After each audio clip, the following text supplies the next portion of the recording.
प्यारे बच्चों, good morning. आज हम लोकतांत्रिक सरकार के मुख्य तत्व के बारे में पढ़ेंगे। लोकतांत्रिक सरकार के कामों को प्रभावित करने वाले कुछ मुख्य कामों के बारे में पढ़ेंगे हम, जैसे भागीदारी, समस्याओं का समाधान, समानता, न्याय के विचार शामिल हैं।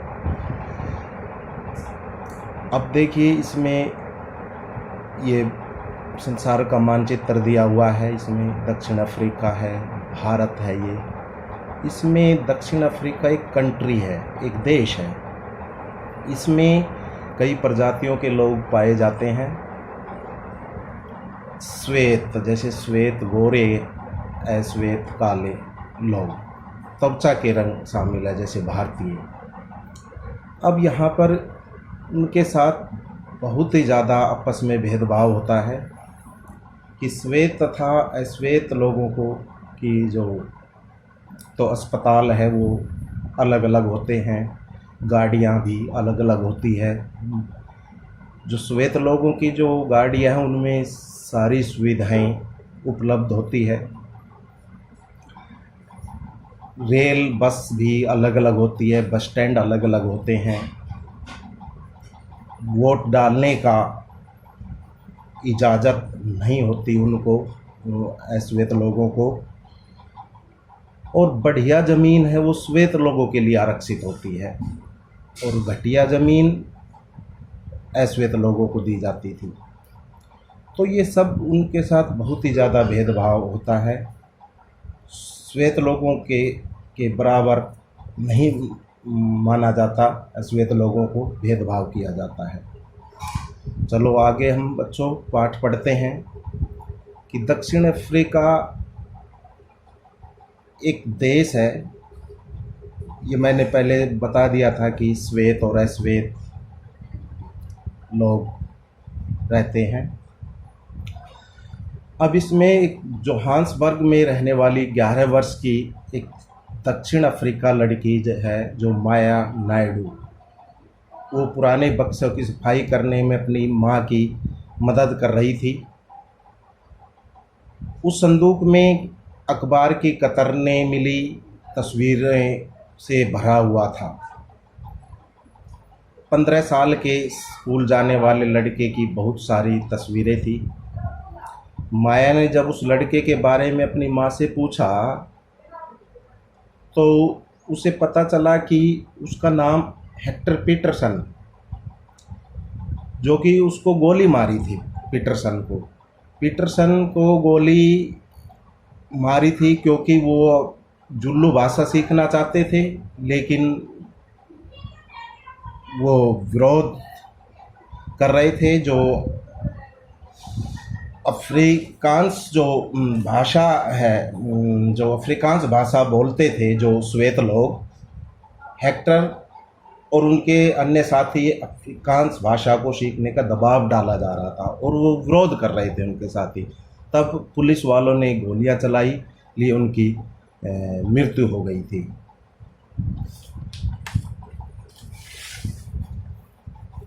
अब है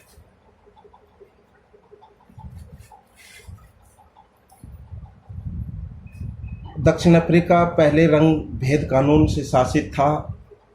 रंग भेद का मतलब है कि त्वचा के रंग के आधार पर भेदभाव करना, कि त्वचा के आधार पर भेदभाव होता था गोरे और काले लोगों में। दक्षिण अफ्रीका की प्रजातियां इसी आधार पर अलग अलग समूह में बटी हुई थी। श्वेत जो और अश्वेत है जो प्रजाति है उनके लोग थे, वो एक दूसरे संबंध बनाने की इजाज़त नहीं थी उनको।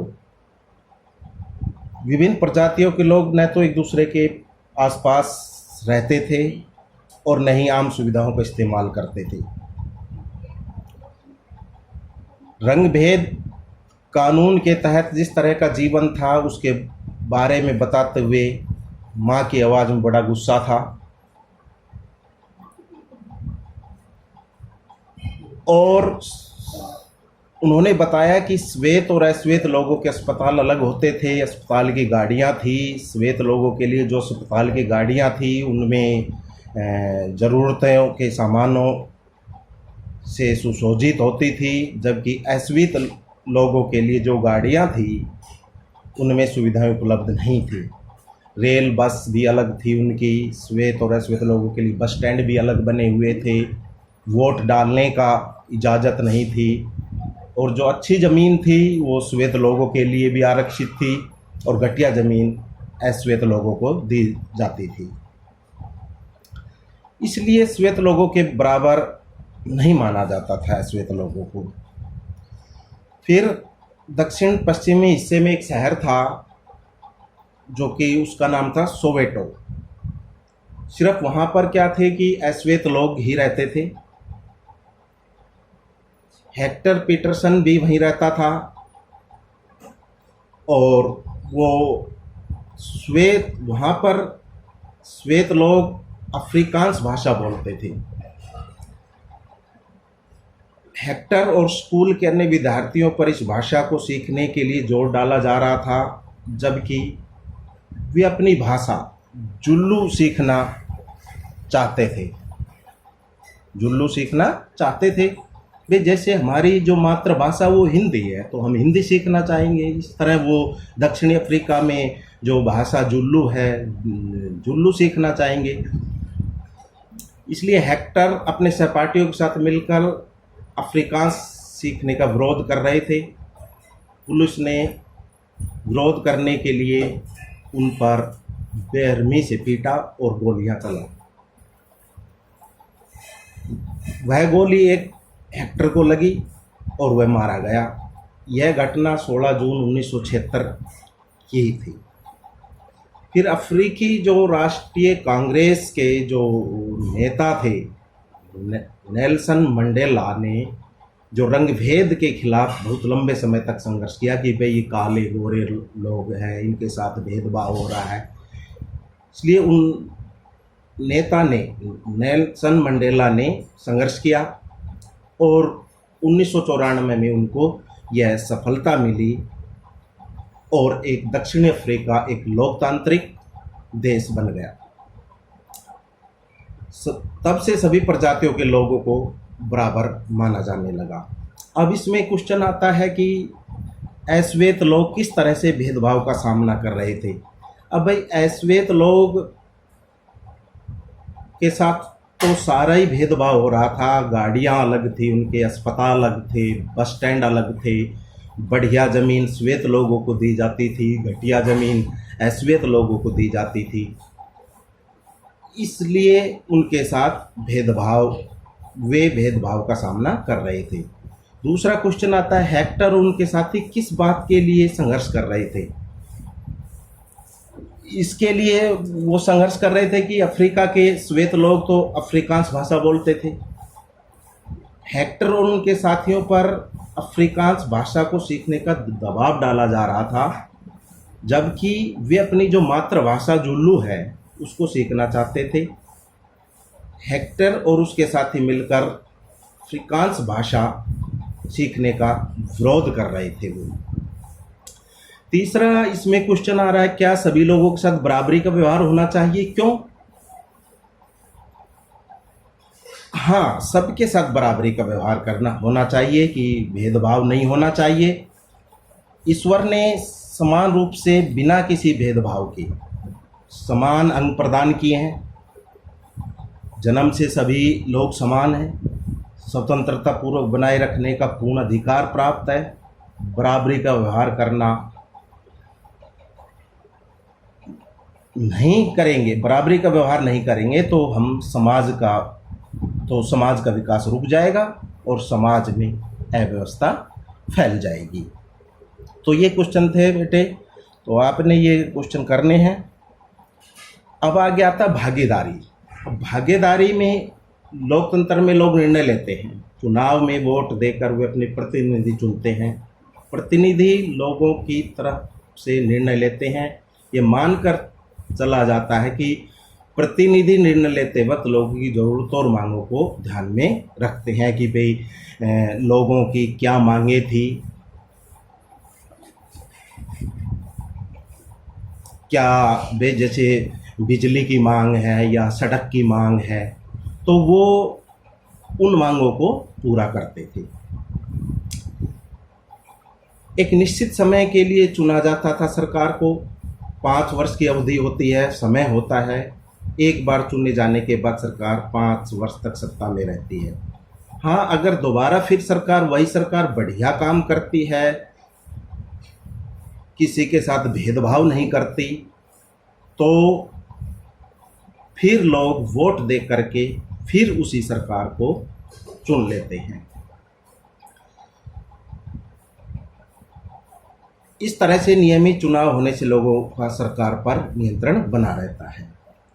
भागीदारी के अन्य तरीके। अब भागीदारी के अन्य तरीके कैसे? चुनाव 5 वर्ष में एक बार होता है भाई। वोट देने के अलावा लोकतांत्रिक सरकार के निर्णय और नीतियों में लोगों के भाग लेने के भी कई तरीके हैं। लोग सरकार के कार्यों में रुचि लेकर उनकी आलोचना कर रहे, अपनी भागीदारी निभाते हैं। अब एक बार क्या हुआ, अगस्त 2005 में खास सरकार ने बिजली का किराया बढ़ा दिया, तो लोगों ने भाई विरोध तो करेंगे, तीखे रूप में आ गए, जुलूस निकालने लगे, हस्ताक्षर अभियान चलाया गया। तो लोगों को समझाने की कोशिश की, लेकिन उन लोगों की मांग सरकार को माननी पड़ी और बिजली के जो बढ़ाए गए दामों को घटाना पड़ा। अब जैसे भाई पेट्रोल डीजल के दाम बढ़ाए जा रहे हैं, जनता विरोध भी कर रही है, जुलूस भी निकालते हैं, तो ये सरकार को फिर मानना पड़ता है, वापस जो निर्णय है वो लेना पड़ता है। ऐसे और भी कई तरीके हैं जिनके द्वारा लोग अपनी राय व्यक्त कर सकते हैं, सरकार को ये समझा सकते हैं कि उसे क्या कार्रवाई करनी चाहिए। धरना है, जुलूस है, हड़ताल है, हस्ताक्षर अभियान आदि शामिल होते हैं। अखबार, पत्रिकाएं, टेलीविज़न भी जनता से जुड़े हुए मुद्दों और सरकार की जिम्मेदारियों पर चर्चा करने में महत्वपूर्ण भूमिका निभाते हैं। वे अखबार में भी रोज़ाना कहीं जुलूस की ऐड आती है, कभी कुछ आता है, कभी भाई सरकार ने ये कर दिया, तो ये सब अखबार और पत्रिका या टेलीविज़न के माध्यम से पता चलता है। लोकतंत्र लोगों की को भागीदारी को चौंका देता है। वह यह भी सच है कि सभी वर्ग के लोगों को एक मौका नहीं मिल पाता, जैसे दलितों, आदिवासियों, महिलाओं, अन्य लोगों को भागीदारी अक्सर इन आंदोलनों के जरिए ही हो पाती है। अगर देश के लोग सजग है, सचेत है, तो इसमें रुचि लेते हैं कि देश कैसे चलाया जाता है। अगर हमें शहर है, कस्बे या गांव की गली में कोई जुलूस गुजरते हुए दिखे तो हम क्षण पर रुकते हैं, अभी किसके बारे में ये जुलूस निकाला जा रहा है, और हम पूछते हैं उसमें भाग लेने वाले लोग कौन हैं, किस मुद्दे पर प्रदर्शन कर रहे हैं, कि भाई बिजली के ऊपर प्रदर्शन कर रहे हैं, या पेट्रोल डीजल का दाम बढ़ रहे हैं तो उस पर प्रदर्शन कर रहे हैं, या बसों की सुविधा नहीं है तो उस पर प्रदर्शन कर रहे हैं। तो हम रुक करके पूछते हैं उनसे। अब जैसे ये चित्र में जुलूस ही निकाले जा रही है, औरतें हैं कि भाई क्या मांग है कि भाई अब विवादों का समाधान, विवादों या समस्याओं के समाधान के लिए कई बार हिंसा का प्रयोग किया जाता है। इसलिए होता है कि एक समूह यह मान लेता है कि दूसरे समूह को विरोध करने से रोकने के लिए बल का इस्तेमाल करना शामिल है। संस्कृतियों, धर्मों, क्षेत्रों और आर्थिक पृष्ठभूमियों के लोग एक दूसरे के साथ तालमेल नहीं बिठा पाते। ऐसा तब होता है जब लोगों को लगता है कि उनके साथ भेदभाव किया जा रहा है, भाई धर्म के आधार पर भेदभाव हो रहा है, या के आधार पर भेदभाव हो रहा है, या संस्कृति के आधार पर भेदभाव हो रहा है। तो कुछ लोगों को लगता है उनके साथ भेदभाव किया जा रहा है। लोग अपने विवादों को ख़त्म करने के लिए हिंसात्मक तरीके भी अपनाते हैं। सरकार की यह जिम्मेदारी होती है कि वे विवादों का समाधान करें। अब धार्मिक जुलूस और उत्सव कई बार समस्या कारण बनते हैं। उदाहरण के लिए जैसे धार्मिक जो जुलूस है वो किस रास्ते पर निकले या विवाद का कारण बन जाता है। कई बार हिंसा भड़कने का खतरा रहता है। कभी कभी जुलूस के लोग उत्तेजित हो जाते हैं। कभी लोग जुलूस पर पत्थर फेंकते ने या रोकने की कोशिश करते हैं। तो सरकार, पुलिस ऐसे मौके पर बहुत महत्वपूर्ण भूमिका निभाती है। वह पुलिस भी मदद करती है, उनको रोकती भी है। तो आपस में टकराव की स्थिति पैदा न हो और वह सभी पक्षों को एक जगह बिठा करके बात करवाती है ताकि विवाद का समाधान निकले। अब कई बार आता है कि नदियों में कई बार विवाद का कारण बन रहा है। भाई कई राज्यों से नदियां निकलती है, बीच में नदी के पानी का बंटवारा विवाद का कारण बनता है। अब जैसे यही देख लीजिए कि भाई नहर निकल रही है, ये नहर में आप पानी आता है तो पीछे वाले खेत में पानी देते हैं, आगे वाले को पानी नहीं मिल पाता, तो इसलिए ये विवाद बन जाता है। उदाहरण के लिए जैसे कर्नाटक जो राज्य है और तमिलनाडु के बीच जो कावेरी नदी के पानी को लेकर चलने के बारे में विवाद सुना होगा आपने कि कर्नाटक के जो कृष्णा सागर बांध में भरा हुआ पानी कई जिलों में सिंचाई के काम आता है। जो बेंगलोर के शहर की ज़रूरतें भी पूरी होती है पानी से। तमिलनाडु के जो मैटूर बांध में भरे हुए नदी के पानी से राज्य के डेल्टा जो क्षेत्र में सिंचाई होती है। दोनों बांध एक ही नदी पर बने हुए हैं। कर्नाटक का जो कृष्णा सागर बांध है वो कावेरी नदी के ऊपर के छोर पर है और तमिलनाडु का जो टूर बांध है नदी के निचले छोर पर है।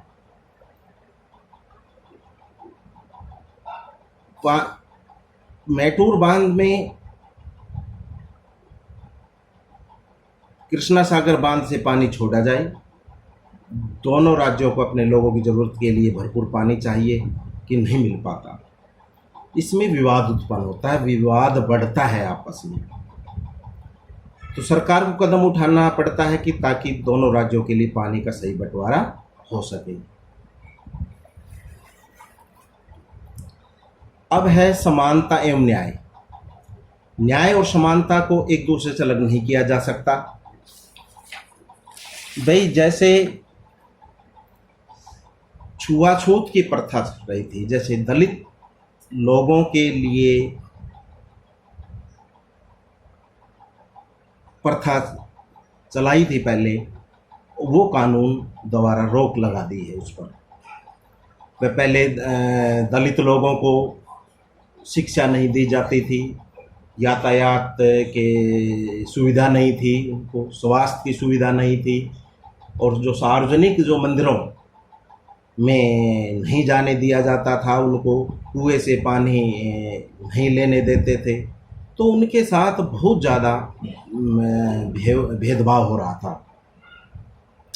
फिर जैसे डॉक्टर अंबेडकर है, वो भी एक दलित जाति से संबंध रखते थे।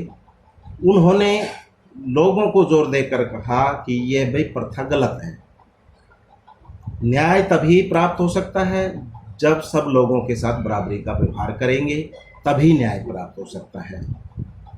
समानता और न्याय की ज़रूरत को पहचानती है। समाज में अब भी बराबर नहीं माने जा रहे। भाई जैसे हमारे समाज में यह आम प्रवृत्ति बनी हुई है कि लोग लड़कों की देखभाल लड़की से ज़्यादा करते हैं। वे खाने के लिए लड़कों को अच्छी अच्छी चीज़ें देते हैं, लड़कियों को नहीं दे पाते। शिक्षा लड़कों को अच्छे स्कूलों में दिलाते हैं, लेकिन लड़कियों को सरकारी स्कूल में भेज देते हैं। लड़कों को खुलेआम घूमते हैं, लड़कियों को चार दीवारी के अंदर रखा जाता है। ये सब ज़्यादा लड़कियों के साथ बहुत ज़्यादा भेदभाव हो रहा है। समाज लड़कियों को उतना ही महत्व नहीं देता जितना लड़कों को देता है।